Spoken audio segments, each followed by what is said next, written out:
identitarismo de direita. Quando se fala em bolsonarismo, por exemplo, eu acho que o identitarismo, a extrema-direita, que tem a sua expressão europeia também, forte, americana e brasileira, ela também expressa uma forma de identitarismo. Mas esse identitarismo é muito distinto do identitarismo progressista. Distinto na orientação, na gramática e até nas intenções. Mas eles são, por assim dizer, duas cabeças de uma mesma serpente. Porque eles não pensam a comunidade nacional. Mesmo aqueles que usam o verde e amarelo, a camisa da CBF, eles não têm o menor interesse em comunidade nacional. O que eles querem é, enfim, assim, aninhar os seus próprios identificados, correligionários, e confirmar um discurso de oposição ao resto todo.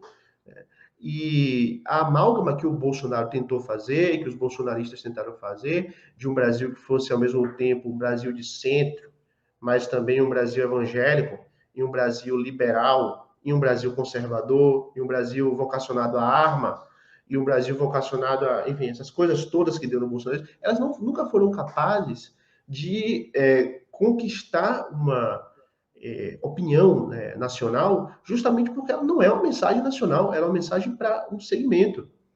O identitarismo de esquerda e o de direita, portanto, são antinacionais por esse ponto de vista. Eles não querem pensar aquilo que coesiona, que congrega, que circula, junta os diferentes do Brasil em uma mesma unidade de mensagem, ao menos.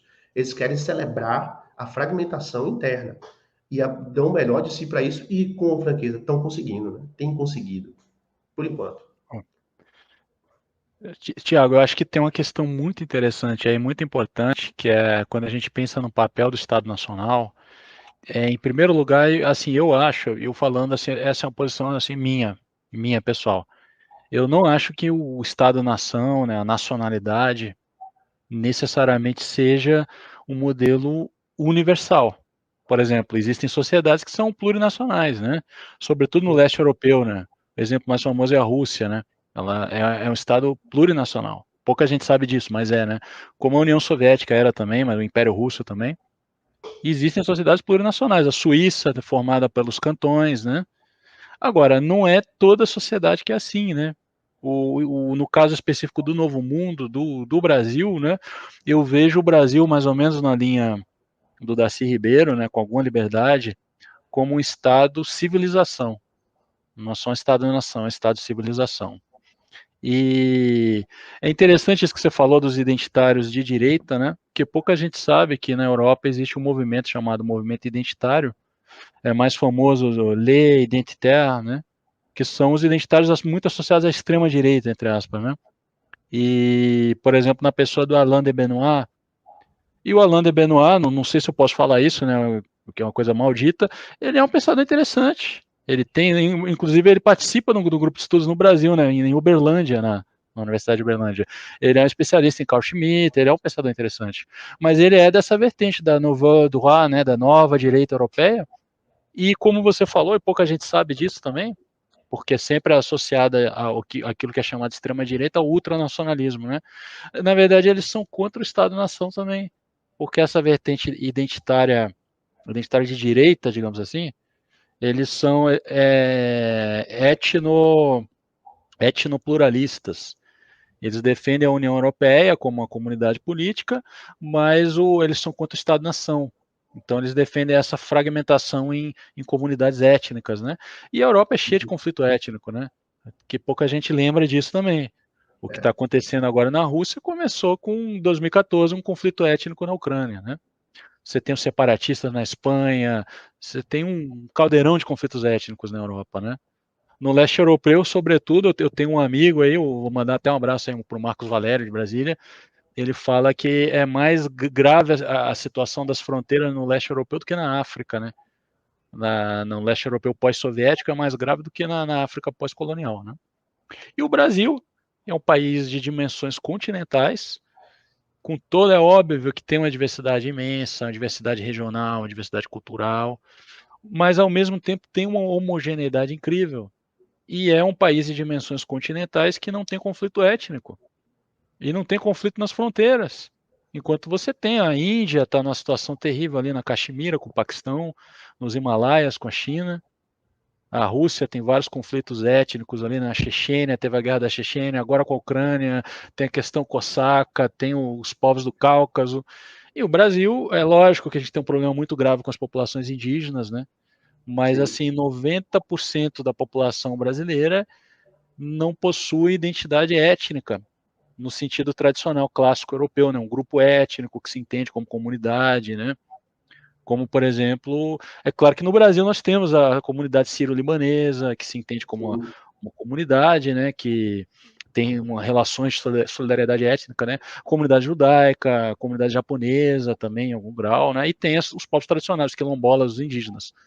Mas se eu perguntar para qualquer um de vocês quatro aí, né, qual é a sua comunidade, qual é a sua etnia, talvez a resposta não exista, né? E por que eu estou falando isso? Porque nos Estados Unidos você tem um modelo de democracia muito caracterizado pela segregação, que não é Sim. só racial, é segregação étnica, né? Os irlandeses, os ítalo-americanos, e assim por diante, né? Os americanos com hífen, né? E, e pelo lobby étnico e comunitário, né? Na disputa, Uhum. inclusive, por recursos, né? Alocação de recursos para projetos e tal. E no Brasil a gente não tem isso, né? Então, de um lado, você tem os identitários de direita, com foco numa ideia de etnia, que não corresponde à realidade brasileira, mas no Brasil você tem, por exemplo, o pessoal que é o duguinista, né? Que admira as ideias do. O Brasil são vários Brasis, são várias comunidades étnicas que têm que ter a sua identidade. E de outro lado, você tem esse identitarismo progressista, né? Eu não gosto de chamar de esquerda, porque tem uma ruptura com a esquerda clássica, né? Mas eu chamo de identitarismo individualista progressista, né? Que tenta criar essa vinculação comunitária, né? Porque a gente tem uma carência de. Os críticos do liberalismo falam isso, né? A gente tem uma carência de comunidade, né? Na modernidade tardia, a gente está sedento por comunidade, né? E Sim. aí tenta se criar um senso comunitário com base no antagonismo, né? Mulher negra periférica, mulher cis, mulher trans, sendo que você pode perfeitamente ter vários níveis de identificação comunitária, né? Que não necessariamente se opõem entre si, né? Então, por Sim. exemplo, cara, eu sou palmeirense, matogrossense, católico, evangélico, é, e essas identidades estão alinhadas com a identidade nacional brasileira sem problema nenhum, né? Sem problema nenhum, eu acho que sim. O identitarismo acontece em contextos nacionais em que se já se estabeleceu de forma relativamente decisiva uma organização sistêmica em que há democracia representativa como sistema político, economia de mercado, considerando as distorções sociais tais como elas são, a sociedade civil independente, mais um regime constitucionalizado e que ocorre dentro de estados. Então, o que acontece com os identitários? Eles surfam nessa estrutura macroinstitucional determinada, não a alteram, não faz parte do discurso identitário mexer com instituição, eles querem representação no bojo das instituições já existentes. E do lado de quem defende o discurso nacional, da comunidade nacional, da invenção do nacional, do imaginário nacional, essas instituições podem ser modificadas à luz e ao desejo do nacional. Quer dizer, a gente repõe o debate, ao repor o debate do nacional, a gente repõe no debate aquilo que realmente estrutura a vida social como um todo, que são as instituições. Não há nenhuma forma de mudar um conjunto de regras ou uma forma da coexistência local, global, sem instituições que determinem essa mudança, que inscrevam como possibilidade essa mudança.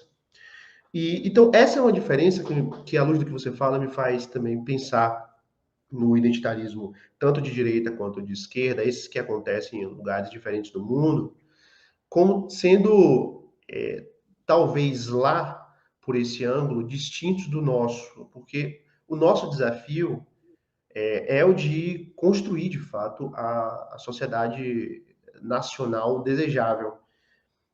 Já se atribuiu a Celso Furtado a frase de que o Brasil sempre foi um acampamento.